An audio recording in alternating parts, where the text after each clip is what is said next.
থেকে বার্ধক্য প্রত্যেকের মন ছুঁয়ে যেতে পারে, সেটা progressive youth club.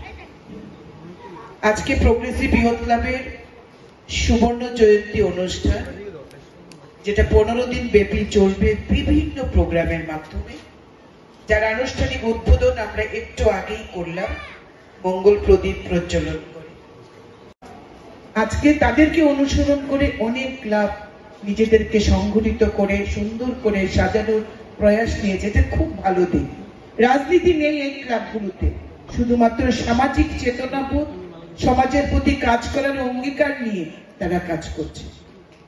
Progressive youth ক্লাবের কথা যদি বলি, সারা বছর এখানে একটি শিশু তীর্থের মতো আমাদের ছোট ছোট বাচ্চাদের পড়াশোনা করা হয়। একটা হেলথ কেয়ার সেন্টার রয়েছে, আগে আরো ভালো ছিল, এখন তারা উদ্যোগ নিচ্ছে এটাকে আরো নতুন করে নতুন আঙ্গিকে সাজানো, নেশা বিরোধী প্রচার করা। পূজা তো করি, ছেলে মেয়েরা পূজা করবে, আমাদের যেটা আমাদের পূজার মায়ের গমন, তারা খুব ভালোভাবে পারফরমেন্স করছে 2টি বছর ধরে। এমনি বুলেট ক্লাব, নেশামুক্ত অভিযান আমি নিজে থেকে করেছি, বৃক্ষরোপণ। এই ক্লাবগুলি সত্যি আমাদের গর্বের জায়গায় রয়েছে।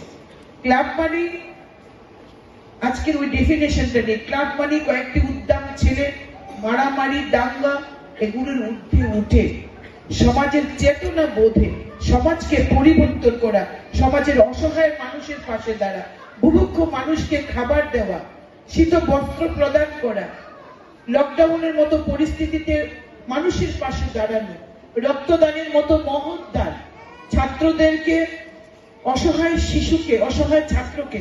আমাদের প্রোগ্রেসিভ ইয়ুথ ক্লাবের সম্পাদক পিন্টু দাস, যাকে অ্যাডপ্ট করেছে, তার পড়াশোনার দায়িত্ব নিয়েছিল ওই ছেলেটির, যে ছেলেটির বাবা দুর্ঘটনায় মারা গেছিল।